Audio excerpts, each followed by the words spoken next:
আসসালামু আলাইকুম, good morning from Malaysia থেকে।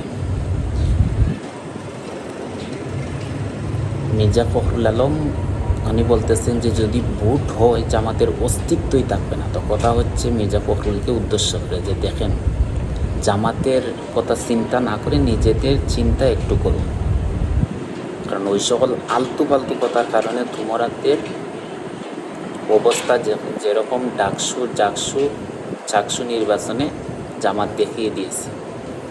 তোমাদের ওইসব আলতু ফালতু পক্ষচুট না থাকার কারণে তোমাদের এই হাল হয়েছে প্রতিটা বিশ্ববিদ্যালয়ে। তাই বলি কি, জামাতের কথা বাদ দিয়ে নিজেদের কথা নিয়ে একটু ভাবুন।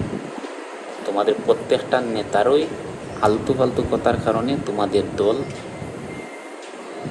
একদিন নিশ্চিহ্ন হয়ে যাবে। তাই বলি কি, এখনও সময় আছে। আমি কোনো দল করি না, কোনো দল নিয়েও আমার মাথা ব্যথা নেই। না আমি জামাত করি, না বিএনপি করি, না আওয়ামী লীগ করতাম।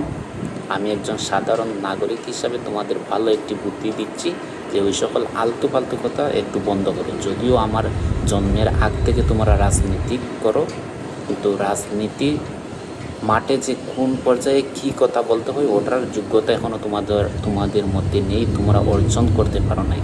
তাই বলি কি, এখনও সময় আছে। বাংলার জনগণের মন জয় করে যদি 100-র মধ্যে 25% ভোটও পেতে চাও, তাহলে ওই সকল আলতু ফালতু কথা বন্ধ করো। এটা তোমাদের ভালোর জন্য আমি বলছি, খারাপের জন্য না। আশা করি বুঝতে পারছেন।